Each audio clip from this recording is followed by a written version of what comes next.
Ever since its launch into the Indian market 2 decades ago, the Innova has been the people mover of choice for the country.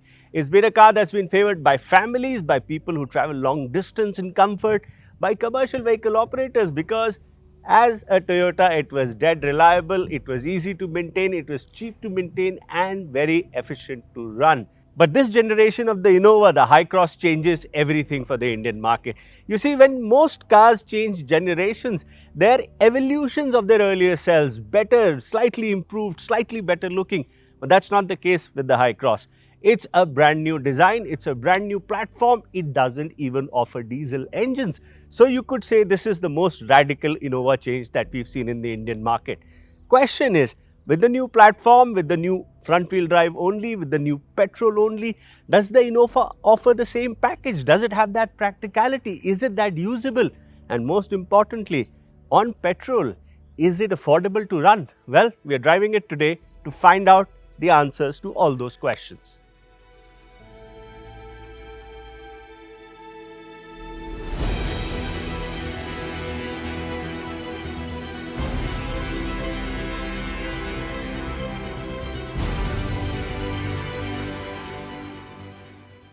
When you look at the Hycross out in the showrooms or on the road, the biggest thing that you'll notice is that it's a radical redesign.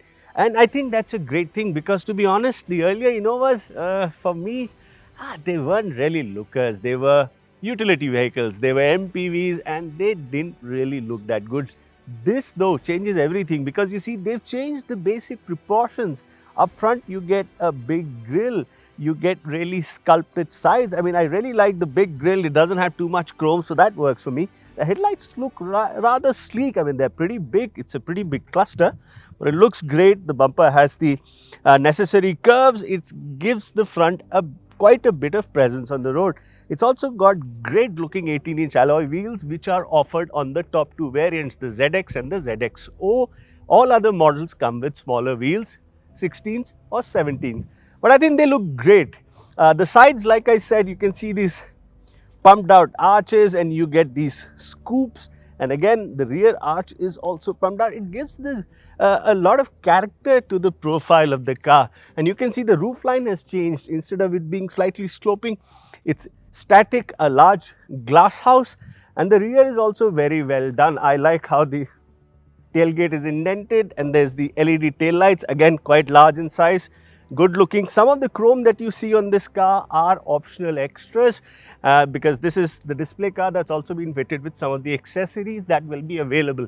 You get a spoiler, and of course that's another accessory. That tailpipe is not going to be standard.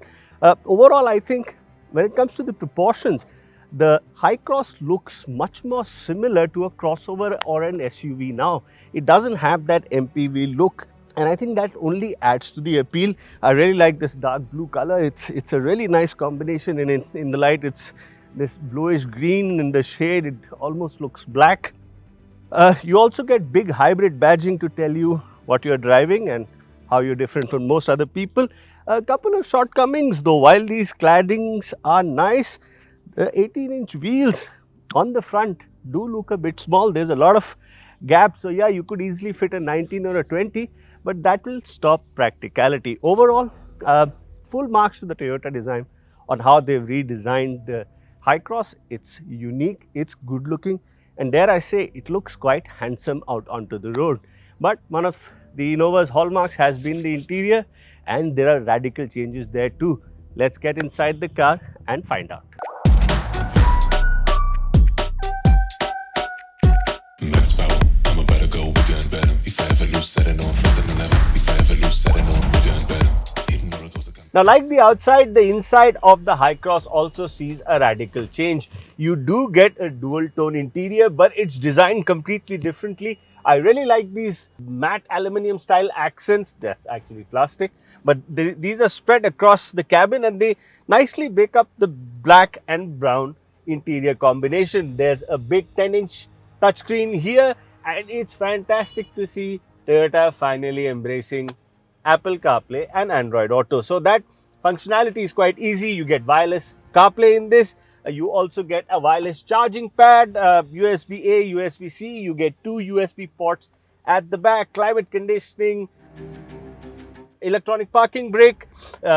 You get a lot of functions on the steering. You also get a nice display to tell you how the hybrid system works. One of the big things is how loaded the Hycross comes. This is a genuine change over Toyota products. As you can see, we get a panoramic sunroof, automatic headlights, and a lot of safety features. For instance, you get a lane keep assist, you get an adaptive radar control that actually works quite well, you get blind spot assist. So all of these things really bring the Innova up to the mark, whereas technology and features are concerned.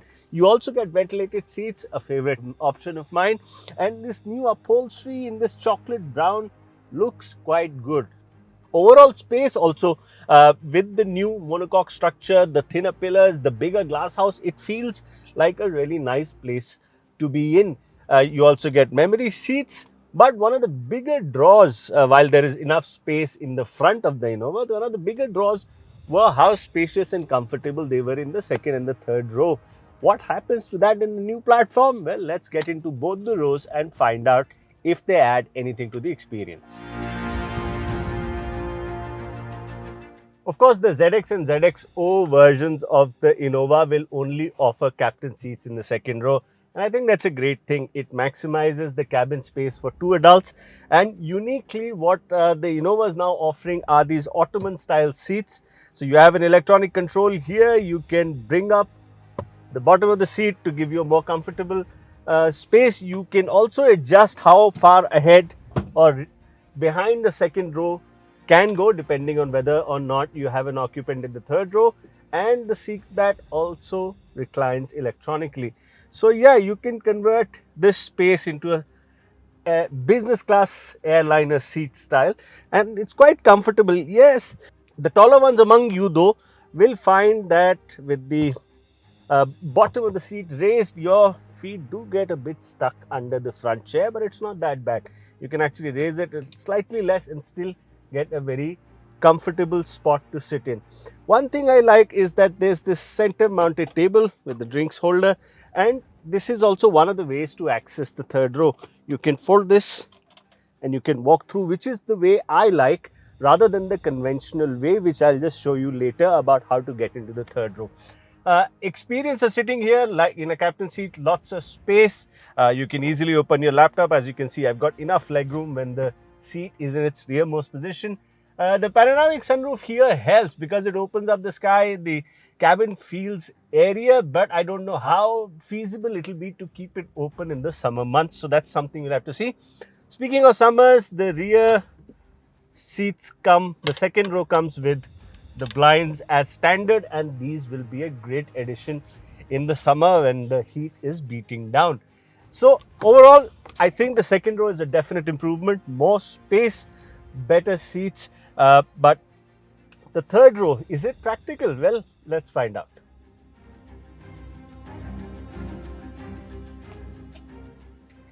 Now, if you were familiar with the last generations of Innovas, you would know that getting into the third row was a bit of a problem because of how high the platform was. It was a ladder frame after all.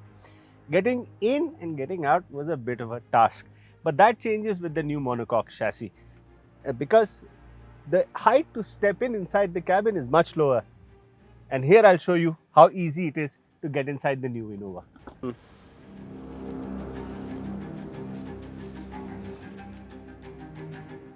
Now, so that was one aspect of it, getting into the third row, it was easier. And the other aspect that I really like, most other cars which are on ladder frame chassis have a really high floor in the third row, but that's not the case with the Innova. As you can see, my knees are pretty low, and I'm not feeling like my knees are absolutely next to my ears. The seat back is also adjustable, and I can tilt it back and find a nice angle for me to sit in. So this is a rather comfortable place, though I have to say, Toyota folks claimed yesterday that they would be able to fit 3 adults comfortably in the third row. Maybe not, but 2 is going to be a very comfortable space. You've got the C-pillar here with the glass, so it doesn't make you feel claustrophobic, and overall the seat feels quite comfortable. Would I enjoy a long journey here? No, because you see the under thigh support is still not the biggest and not adequate enough. But there is enough space for me to travel in comfort for a couple of hours. And I'm sure children or people who are not that tall in height will find the rear seat to be a very nice place to be. I'll just show you where, with the second row set to my height, how much space I have available in the third row.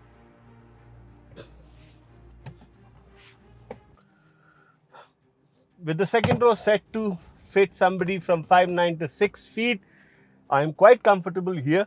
I still have a decent amount of knee room available, decent amount of headroom. I've got cubby holes. On this side, we even have a cigarette lighter charger, so you can plug in your phone. And all three rows get their own dedicated vents.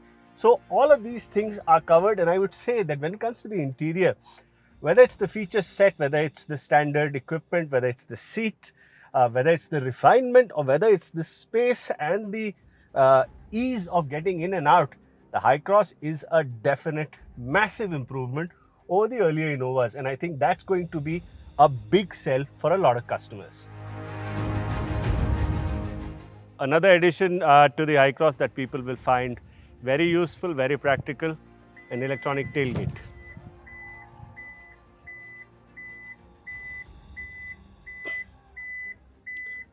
Of course, one of the aspects of having that much interior room means there will be some compromise, and that compromise is in the boot. With all three rows being used, there's not much luggage room available.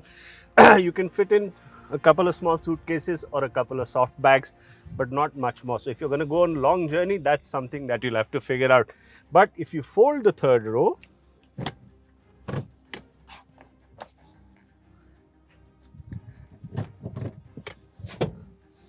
there is quite a decent amount of room available. It will be flat here because I haven't taken out the headrest. So yeah, that is a pretty decent amount of space, good enough for a big family to carry a week-long luggage.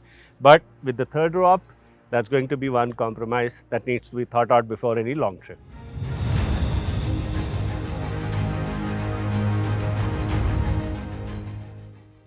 So we've discussed the radical changes that the Innova is seeing in the Hycross variant. This is, of course, the latest generation Innova. And while we've discussed the exterior, we've discussed the interior, we've also spoken about how much more well equipped the car is now. I mean, it has the panoramic sunroof, it has Apple CarPlay, Android Auto, it has ADAS features. All these things make a difference because the older Innova, while it was very comfortable, while it was very practical, while ownership costs were so low, running costs was very affordable, it was starting to feel a bit dated. You know, the user interface in the multimedia system was a bit clunky. It lacked a lot of features.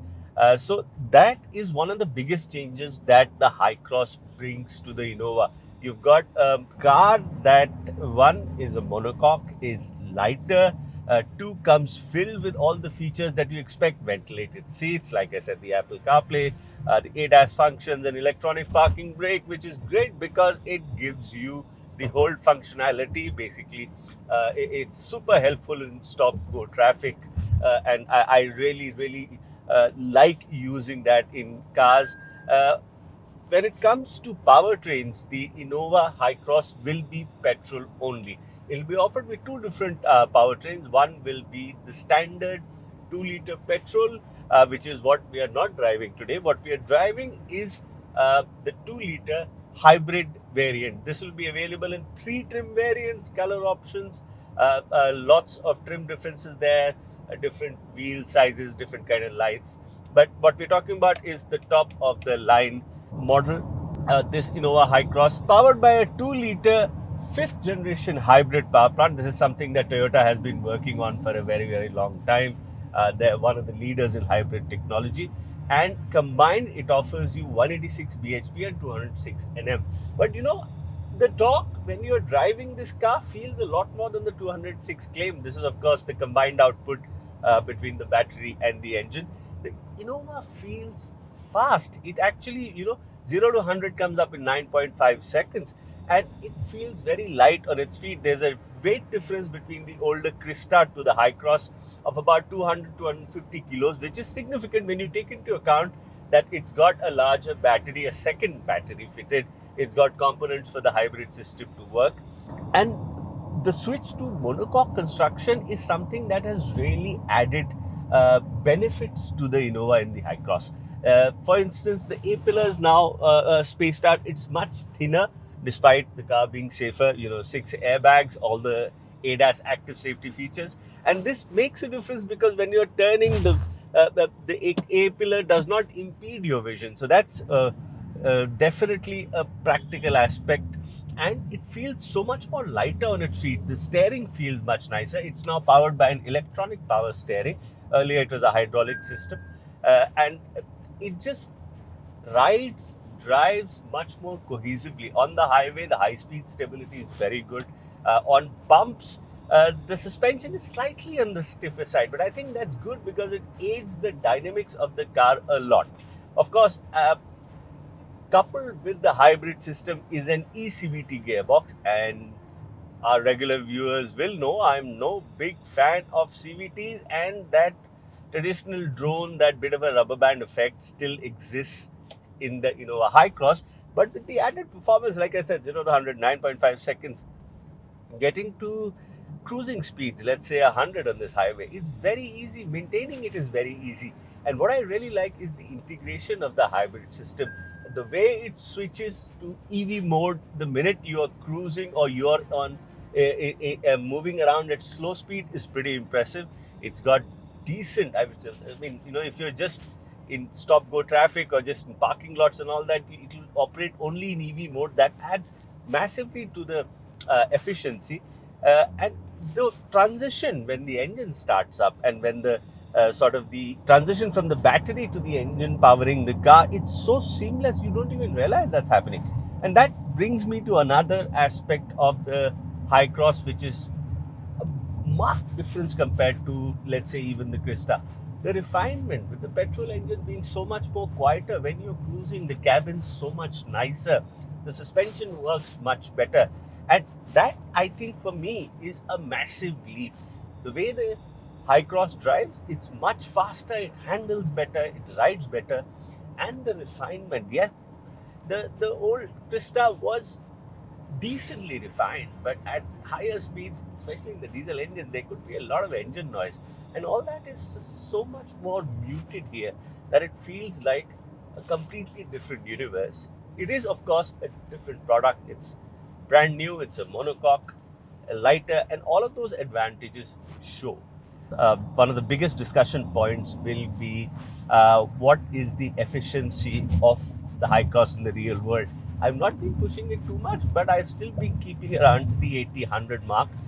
There's a decent amount of traffic on the highway. We've done a little bit of urban driving too, and I'm seeing between 15 to 16 kilometers per liter, which is significant because at 15, 16, your running cost is about 6-7 rupees per kilometer, and that's a big saving. So that's going to be one of the big things. If you drive this well within even lighter foot, I think getting 17, 18 will not be a problem. Official numbers are yet to come in from ARAI, but as of now, Toyota claims that in standard test conditions, the Hycross will give you 21 kilometers per liter in the hybrid version, of course. So that's the efficiency part, covered. It is quite affordable to run. It is significantly cheaper than most of its competitors to run. My worry now would be that with the combination of a monocoque, with the added features, with the hybrid, all of these things are great to have, but all of these add to cost. And that's $1 million question. What is Toyota going to price this at? And at that price, is it a value proposition? Looking at the prices of the existing Innova, the Krista, of course, I would think expecting the top model to be 30 lakhs or above in ex-showroom terms would not be too far-fetched. It's made in India, so like I was discussing with the Toyota folks, most of the components, including the hybrid system, are produced in India, so of course that helps. But to think that Toyota will not charge a premium for giving you the latest in hybrid technology, in efficiency, in features, I think that's going to be a bit naive.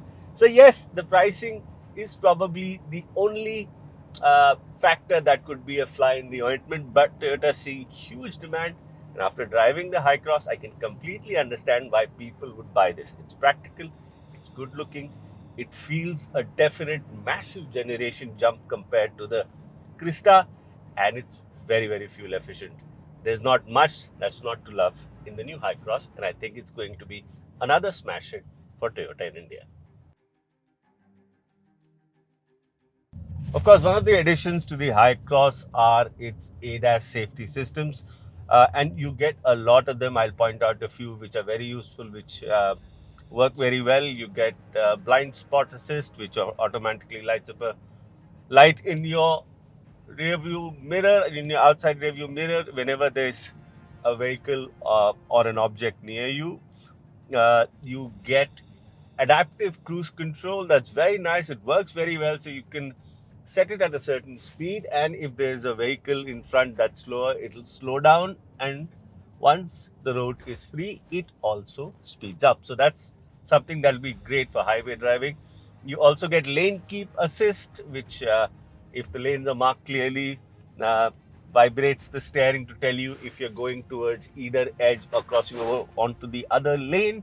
And what I like about these systems in this implementation by Toyota is the fact that all of them are not very intrusive. In certain cars, certain manufacturers make them very aggressive, and that can actually be startling. Sometimes you have to literally fight the steering when the lane keep assist is on. But in the Innova, it's more of a suggestive thing, strong enough for you to realize what's happening, but not distracting enough to annoy you. So that's a good thing.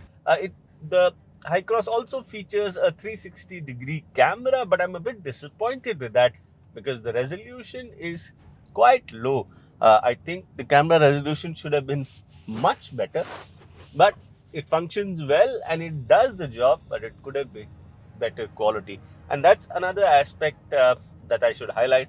Some of the plastic materials around the cabin, such as the material here in the roof, which has all the sunroof and light controls, they feel a bit substandard. So some of the plastics in the car could have been better. So for instance, I'm not really a big fan of the adjusting knob that you have here on the air vents. So a few plastic parts could have done better, as could the camera.